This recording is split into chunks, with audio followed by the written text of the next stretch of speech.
Está começando agora a Voz que Clama. Com ela, Simone Guerra, a garota de Chapada.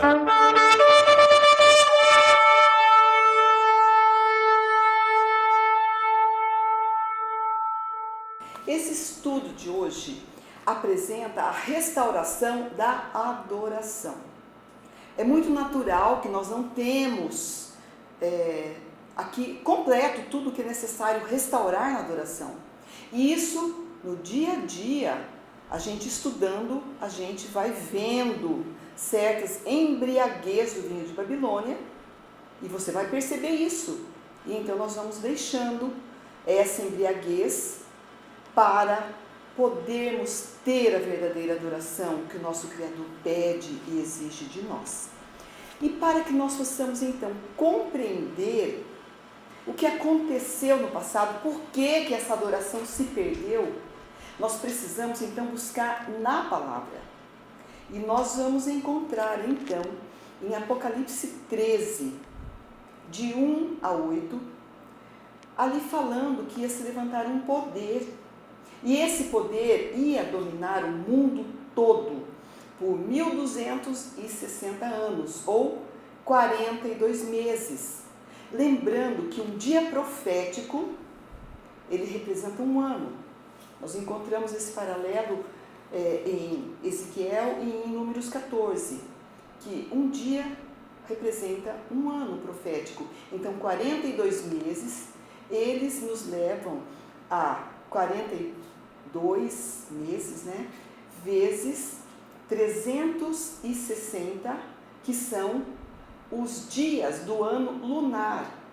Nós precisamos saber que a Bíblia foi escrita por hebreus, por pessoas que tinham um sistema diferente de contagem, de anos, de meses, e eles seguiam então o ano lunar de 360 dias. Muito bem. Então, esse poder que reinou durante esse período, nós encontramos também na profecia que esse poder ia reinar por esse período e que ele ia receber uma ferida mortal. Quer dizer, por um tempo, então, ele ia perder o poder.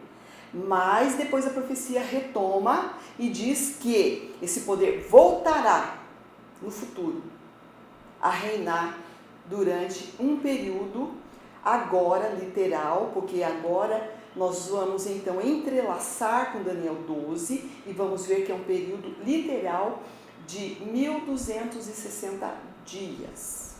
No estudo apropriado vamos mostrar isso. O que nós queremos hoje é que você entenda que esse poder, ele colocou muita idolatria, muito costume, muita tradição na nossa adoração. Por isso a Bíblia diz, em Apocalipse 18, 17, também falando, especialmente o 17, falando da embriaguez que foi dada a todo mundo através desse poder. Bem, então vamos estudar, vamos ler, para a gente ter uma noção do que esse poder iria fazer. Então vamos ver o que realmente ele já fez. E depois da profecia do futuro, nós estaremos estudando num outro estudo, entrelaçando Daniel e Apocalipse, que é um estudo muito extenso. Então vamos à palavra. Em Apocalipse 13, de 1 a 8, diz assim: E eu me pus sobre a areia do mar e vi emergir do mar uma besta que tinha 7 cabeças e 10 chifres, e sobre os seus chifres 10 coroas, e sobre as suas cabeças nomes blasfemos. E a besta que vi era semelhante ao leopardo. Preste atenção, guarde esse nome aí. Semelhante a leopardo. E as suas patas como patas de urso. E a sua boca como boca de leão. E o dragão, então estamos falando de um poder que se levantou já, que já dominou durante 1260 anos, né? E que ele tinha essas características. Vamos saber então sobre essas características, cada uma delas, tá certo? Então, se nós estudarmos juntamente com Daniel, nós vamos entender que na visão de Daniel, ele viu esses animais que eram a Babilônia, que era a boca de leão, ou que era a cabeça de ouro da estátua. São várias visões e profecias que foram dadas tentando mostrar para eles o mesmo assunto. Então, a estátua de Nabucodonosor simbolizava a mesma coisa, a cabeça de ouro, que era simbolizada por Nabucodonosor, que foi o rei, né, mais rico da antiguidade. Babilônia era considerada a 7ª maravilha do mundo. Não vamos entrar em tantos detalhes, mas então a cabeça de ouro, que era Nabucodonosor, era então fala aqui que era representado pelo leão. Nós vemos as patas de urso, que era representado pelos medos e persas. Eles se juntaram, o reinado dos medas e dos persas, e fizeram um reinado só. Só que assim, eles intercalavam o poder. Um reinava da Pérsia, depois o outro reinava dos medos. Por isso, era muito bem representado na estátua pelos 2 braços da estátua e também pela prata, que era inferior ao ouro, foi inferior ao reinado de Nabucodonosor.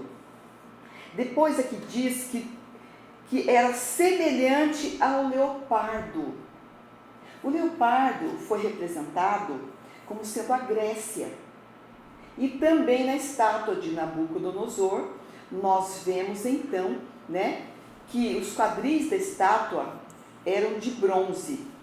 Então, inferior à prata e inferior ao ouro, representando o reino da Grécia. Então, esse poder ia ter um pouco de cada um desses reinos. E esse poder, ele foi representado na estátua de Nabucodonosor como sendo as pernas da estátua, de ferro. Ia ser duro como ferro, cruel. E foi. É só você ler a história da Inquisição, você vai ver o que esse poder fez. E esse poder começou sendo um poder civil. E depois passou a ser um poder religioso. Por isso também as 2 pernas. Olha como o Criador é maravilhoso. E depois então na estátua, né, nos pés da estátua, reinos divididos. E no final, né, vem uma pedra assim, auxílio de mão, e cai nos pés da estátua, pondo fim a esses domínios. Bem, então vamos voltar aqui em Apocalipse. Então nós já temos aqui uma noção o porquê desses símbolos, e que, sobretudo, o que é importante destacar, o dragão deu-lhe grande poder, e o seu trono. Olha o que Satanás fez. Nós sabemos que dragão é um dos nomes de Satanás. Nós encontramos em Apocalipse que ele foi expulso do céu, Satanás, né, o dragão, a antiga serpente. Então é a mesma figura. E ele quer o domínio da terra. Ele luta por adoração, ele quer ser adorado. Então o que ele fez? Como ele não pode ser adorado diretamente, agora ele deu o seu trono para esse poder.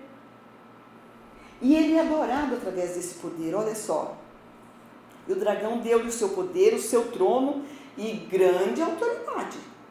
E quão grande foi essa autoridade?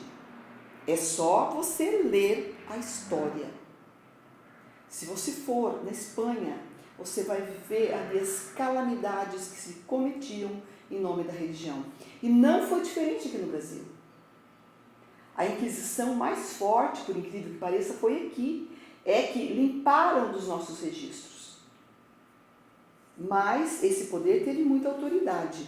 E fala assim, ó, e vi uma das suas cabeças como que ferida de morte, e a sua chaga mortal foi curada, e a terra se maravilhou seguindo a besta. Então, esse poder ia receber uma ferida mortal. Então, o poder religioso de Roma começou no ano 538 e se estendeu até 1798, quando, a mando de Napoleão, que também queria ser um dominador mundial, o comandante do exército Bartier prendeu o Papa Pio VI. E o Papa morreu no exílio. Então, esse poder recebeu uma ferida mortal, está dizendo a profecia. Só que a ferida foi curada. E quando é que essa ferida foi curada? Nós sabemos, estudando a história, que em 1939, Mussolini separou 44 hectares da Itália e doou para ser o Estado do Vaticano. Ali é como Brasília. Brasília não está enfincada dentro do Estado de Goiás? É a mesma coisa. Dentro do Estado da Itália existe um outro Estado que chama Vaticano, cuja capital é Roma. Então, agora, Mussolini doou esse território. Por quê? Para ser um poder reconhecido, ele tem que ter algumas características. Veja bem, Roma não perdeu súditos, ainda tinha os súditos, mas ela não tinha um território. Porque Napoleão desapossou. E eles ficaram sem um território próprio. Roma fazia parte da Itália. Hoje não mais. Roma faz parte do Estado ou do país do Vaticano, o menor país do mundo, e o que dominou sobre todos e vai dominar já já. A profecia está se encaminhando para isso. Mas vamos ver então o que esse poder fez. Né? Já vimos então que recebeu um golpe, foi ferido durante muitos anos, ficou sem poder, mas que a partir de 1929 começou a se reestruturar e está forte novamente e vai ter poder novamente, porque a profecia diz assim, tá certo? Não vamos entrar nesses méritos. Hoje nós queremos saber então algumas coisas, né, que foram alteradas na nossa adoração, porque o tema de hoje é a restauração da adoração. Então vamos ver o que esse poder fez. O verso 4 de Apocalipse 13 diz assim: e adoraram o dragão, que deu à besta o seu poder. Então quem adora a besta ou esse poder está adorando quem? O dragão, porque ele deu a autoridade. Ele está sendo adorado através. E no estudo oportuno, nós vamos mostrar que logo ele vai se manifestar. Satanás vai se manifestar. Ele quer ser adorado. E ele vai fazer de tudo para conseguir os seus objetivos. Então, e adoraram a besta, dizendo: quem é comparável à besta? Quem poderá lutar contra ela? E foi-lhe dada uma boca para proferir palavras arrogantes e blasfêmias. Então, uma boca. Lembra lá de Babilônia? Da boca de leão? São simbolismos. E nós precisamos compreender para que nós possamos, então, compreender as profecias. Então, foi-lhe dado a boca, que vem de Babilônia. E foi-lhe dado poder para agir 42 meses, né? 1260 anos. E abriu a sua boca em blasfêmias contra Elohim, está nessa tradução, para blasfemar contra o seu nome, contra o seu tabernáculo e contra os que habitam no céu. Bom, vamos parar por aqui e vamos então esmiuçar um pouco esta palavra.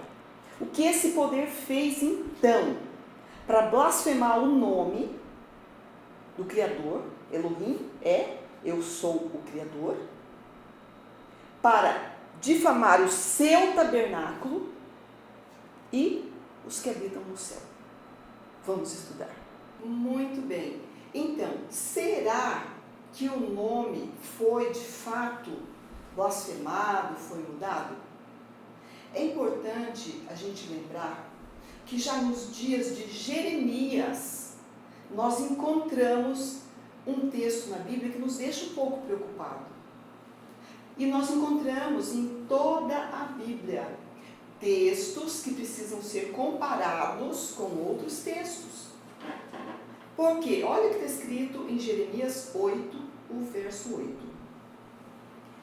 Como, pois, dizeis, somos sábios, e a lei do Senhor está conosco?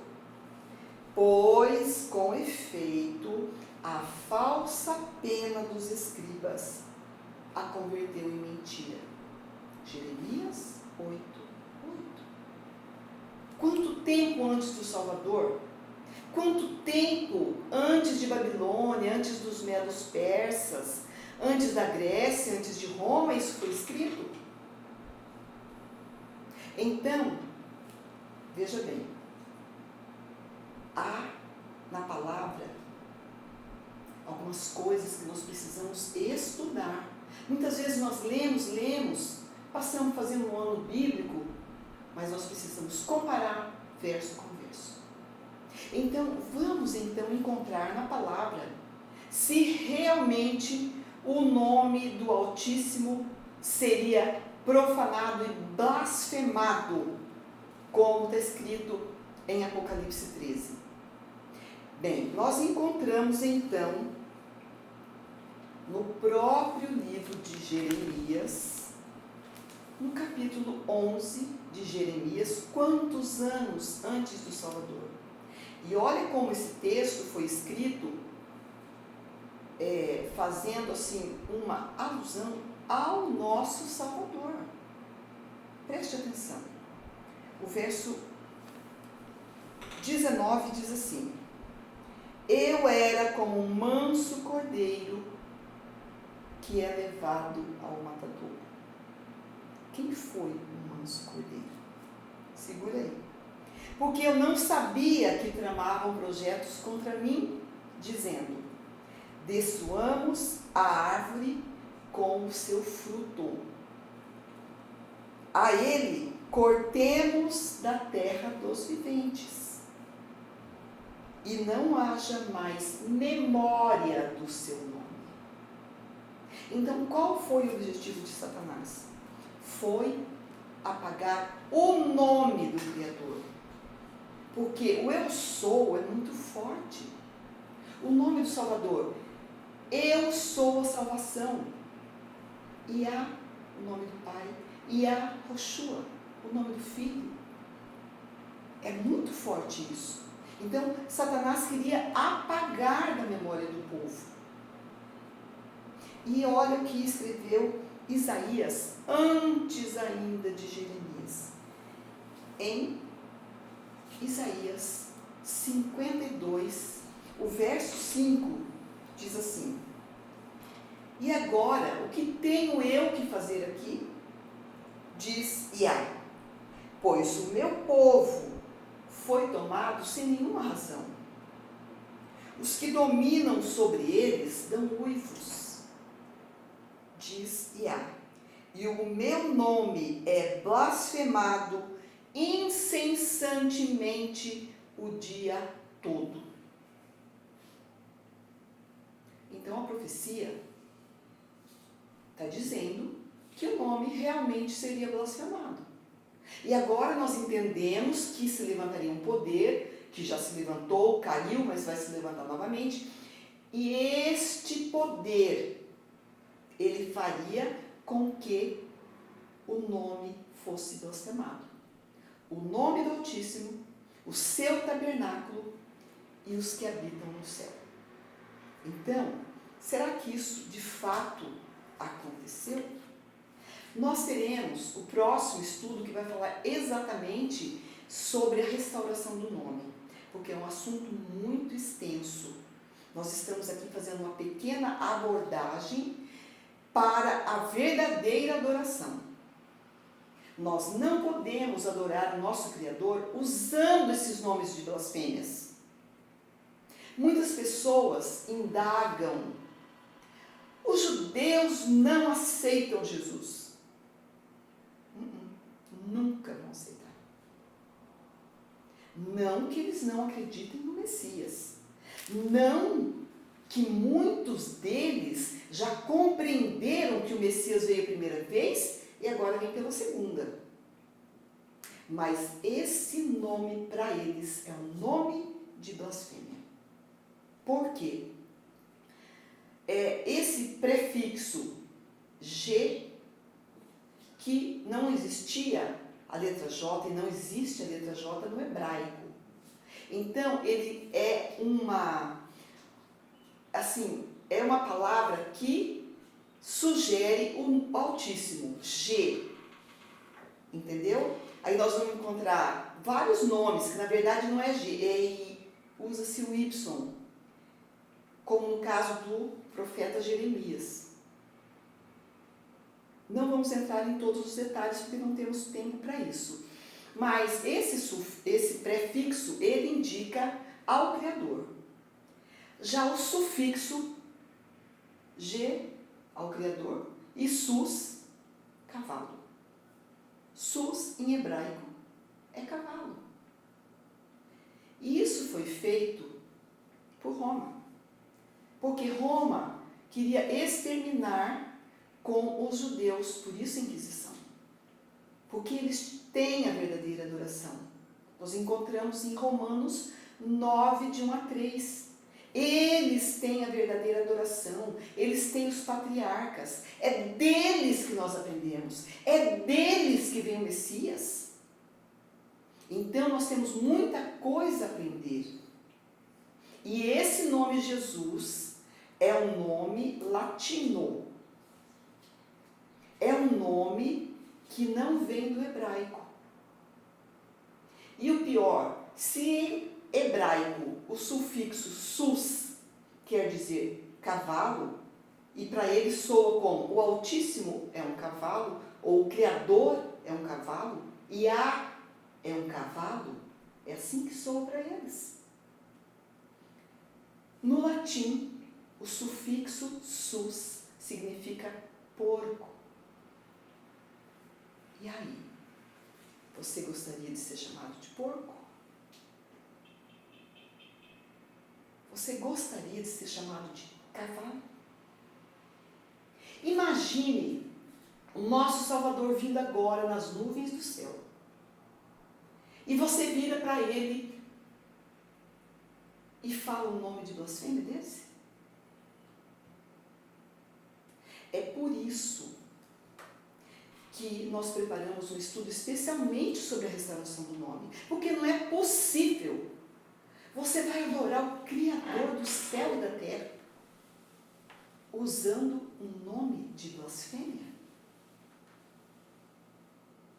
Então, já deixamos claro de que um dos objetivos de Satanás foi trazer para o esquecimento o nome do nosso Salvador, porque é muito forte. E Yahushua, eu sou a salvação. Então, Satanás colocou nome de deuses gregos, de deuses romanos.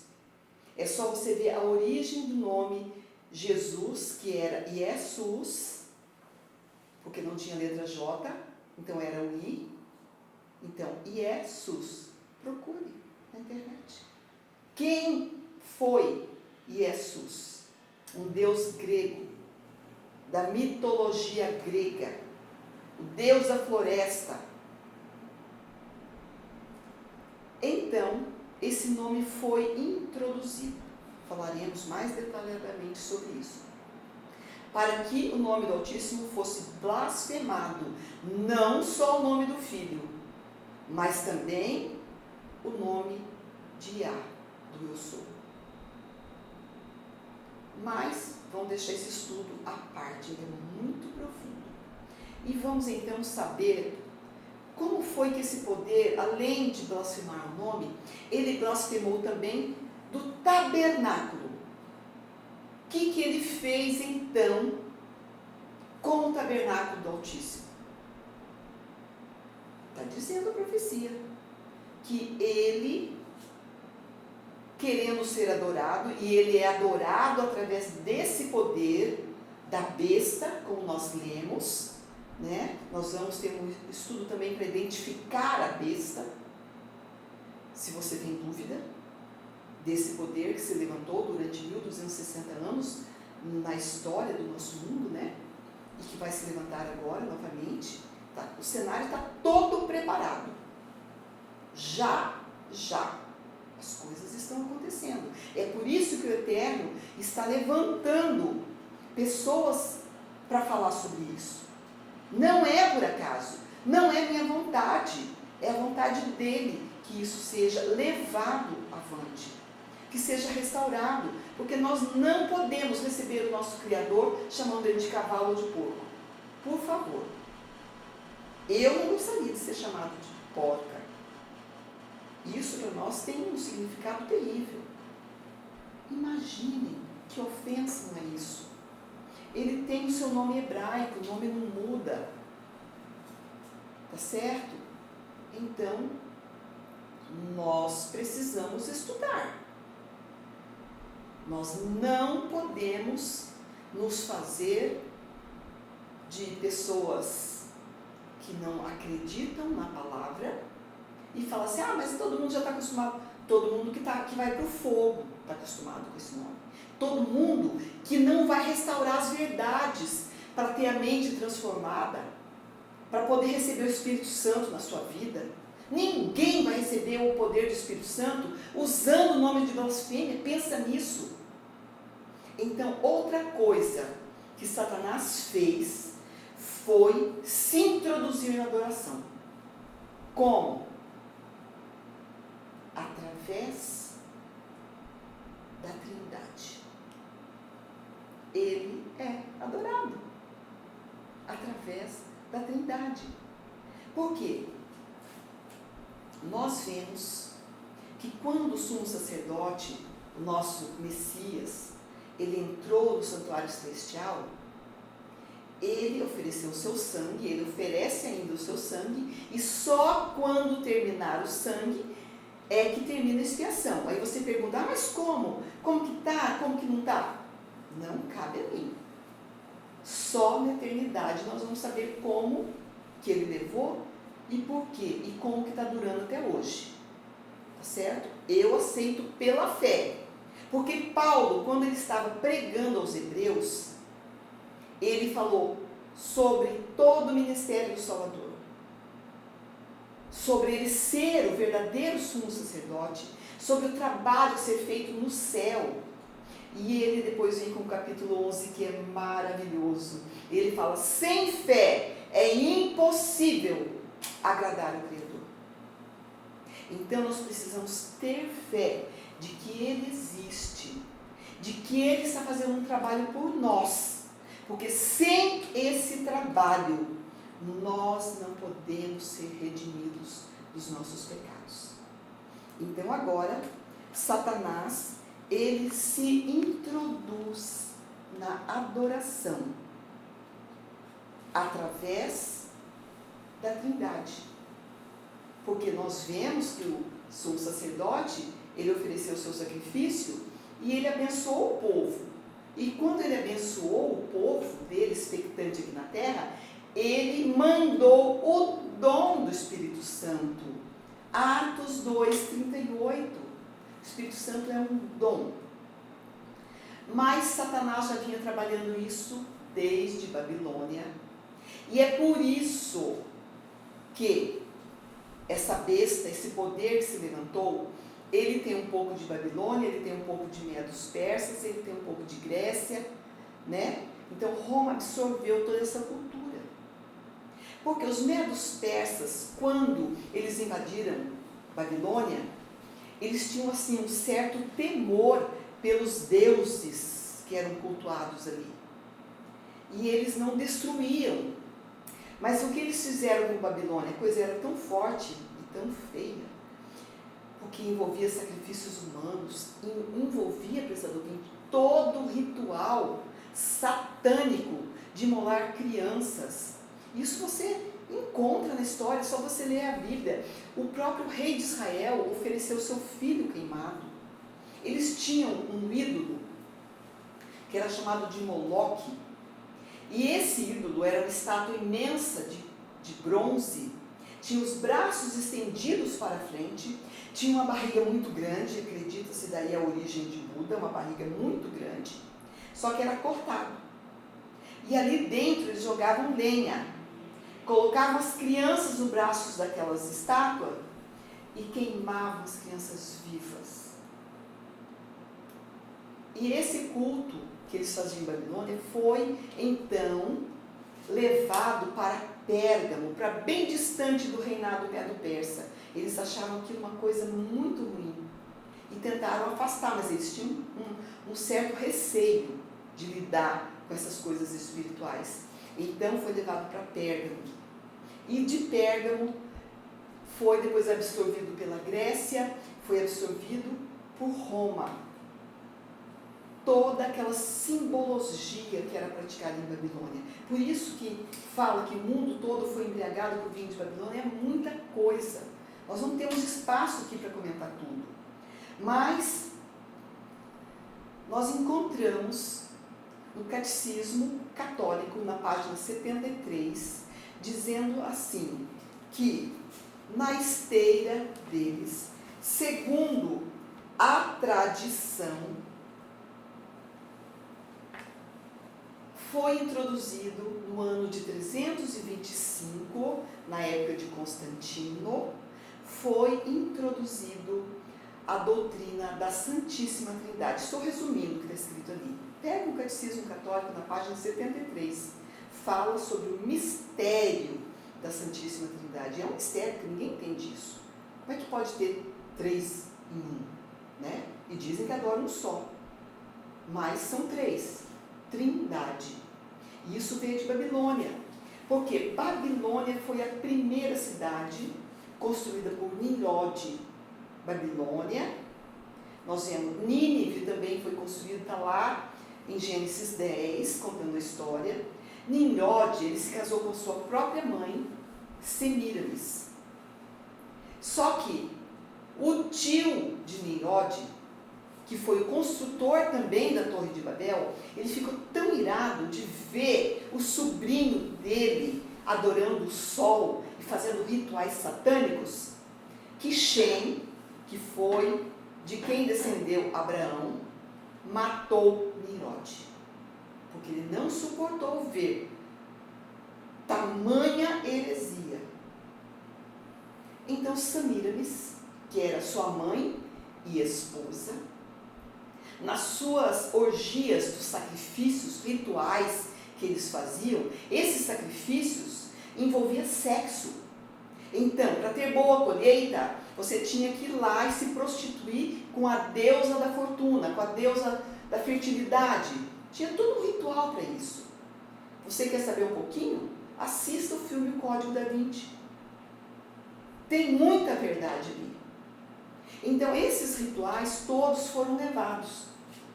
E começou ali, então, que Semíramis se engravidou de um dos seus sacerdotes, e então, ela não tinha o que dizer e disse, Nimrod vai nascer de mim. Nimrod se apoderou do meu corpo.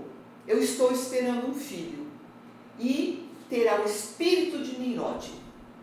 E então nasceu Tammuz. Que lindo! Então foi formada já uma trindade, que que Satanás vem trabalhando com essa trindade há muito tempo. Nós encontramos na palavra que o povo de Israel acabou então assimilando essa idolatria e trazendo para dentro de Israel. Em Ezequiel, no capítulo 8, nós encontramos ali que Ezequiel foi levado em visão para o templo.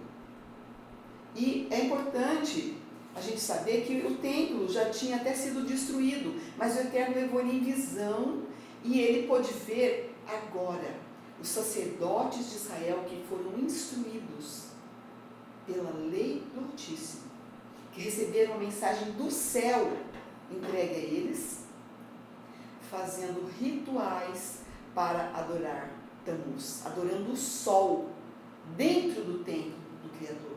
Por isso que eles foram levados para a Babilônia. E as mulheres, o nosso profeta Ezequiel viu, no capítulo 8, adorando a Tammuz, chorando Tammuz, porque Tammuz nascia e morria no dia 25 de dezembro. Alguma coincidência? Então, toda essa idolatria foi trazida e foi absorvida. E por isso, então, Constantino introduziu essa idolatria dentro da igreja. E ele trouxe, então, essa idolatria da trindade, Semíramis, Nimrod e Tammuz. E quando da Torre de Babel, os povos foram espalhados de acordo com o idioma, então nós encontramos também uma trindade egípcia, uma trindade em vários locais. Uma imagem da mulher com o bebezinho no colo, Semíramis com Tammuz no colo. Está cheio dessa imagem por aí. Depois, Constantino disse que a imagem de Semíramis agora é Maria. E as pessoas estão adorando Maria, sem saber a origem. Isso vem de Babilônia, isso é vinho babilônico. A adoração de Maria é vinho babilônico. Maria está aqui no pó, esperando o Salvador vir para ressuscitá-la também. Ela não está no céu. Ela não tem papel nenhum de intercessão, porque a palavra diz que só há um capaz de interceder entre o homem pecador e aquele a quem eles ofenderam, o Criador, que é o Salvador, Yahushua. Ele que veio, morreu, derramou seu sangue. Só ele, não existia homem na face da terra que possa perdoar pecados. Então, nós estamos embriagados com o vinho de Babilônia. Vamos então prestar atenção. E vamos então para o que está escrito na palavra sobre a Trindade. Nós só encontramos um versículo, Mateus 28, 19, que diz assim: ide a todo mundo, pregai o evangelho a toda criatura e batizai em nome do Pai, do Filho e do Espírito Santo.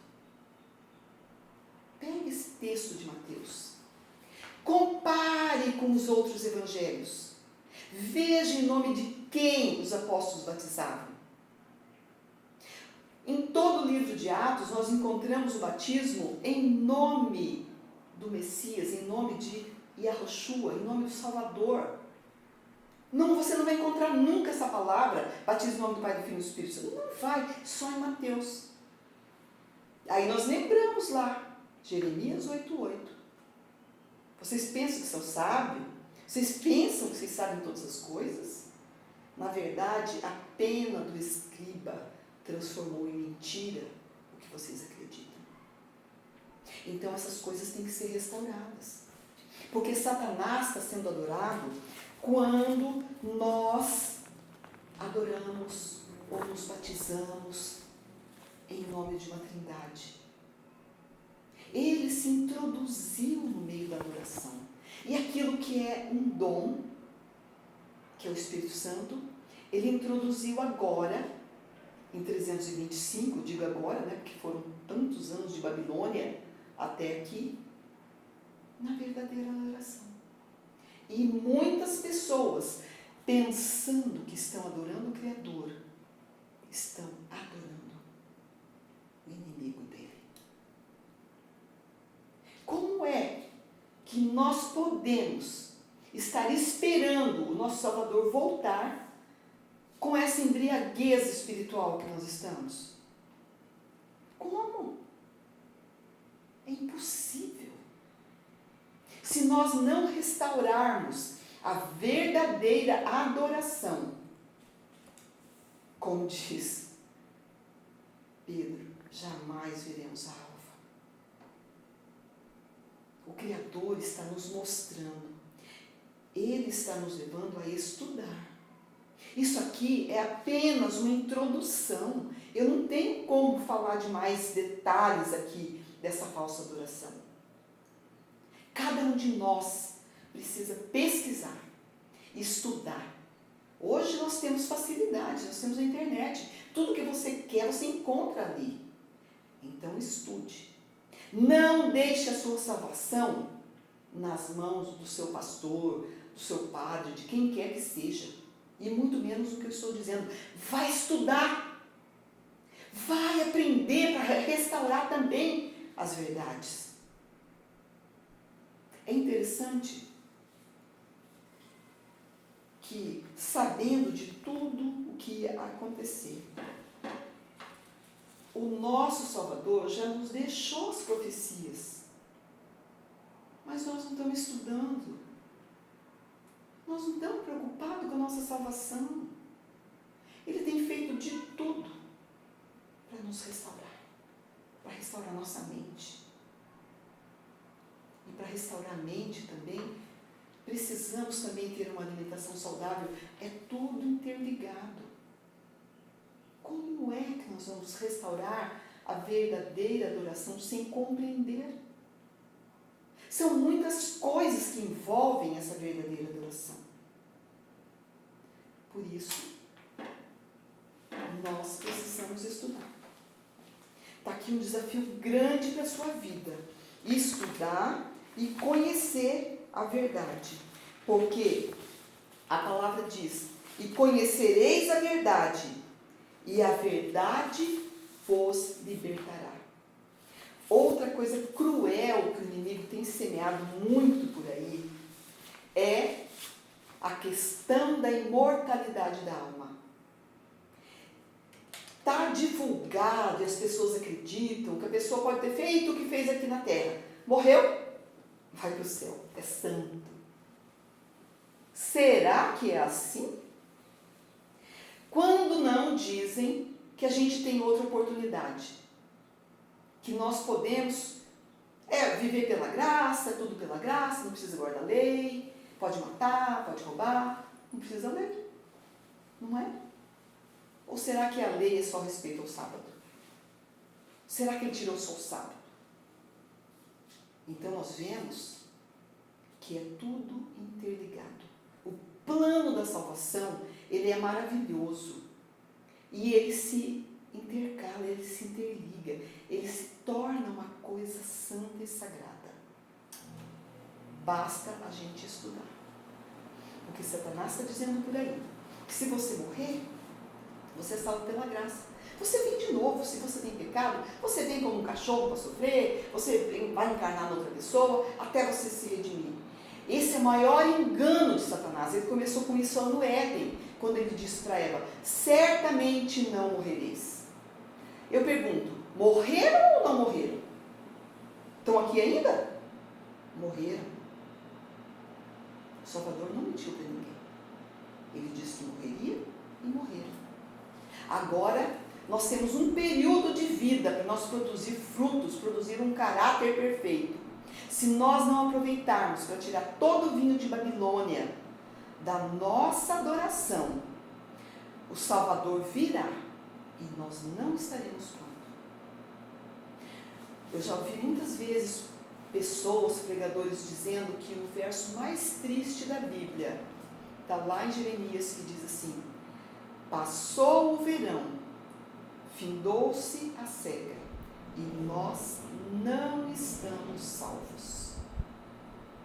Para que nós possamos, prezado ouvinte, estar salvo quando chegar a cega, quando derramar o Espírito Santo agora, mais uma vez, no segundo Pentecostes, para preparar um povo para o alto clamor e a porta da graça se fecha em seguida. Nós precisamos estar livres dos vinhos de Babilônia. Então, vamos estudar. É um apelo que eu faço, como Paulo fez com Rogos. Rogo-vos, pois, irmãos, pelas misericórdias do Altíssimo, apresenteis os vossos corpos como sacrifício vivo, santo e agradável, que é o vosso culto racional.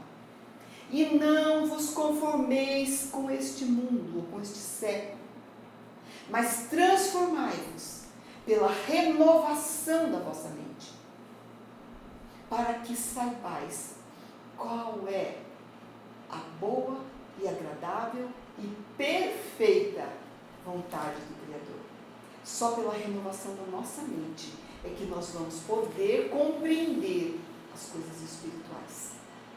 Então, vamos continuar estudando. Temos mais temas importantes.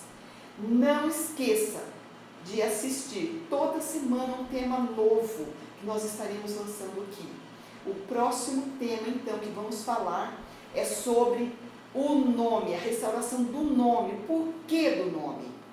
Tá certo? Você não pode perder.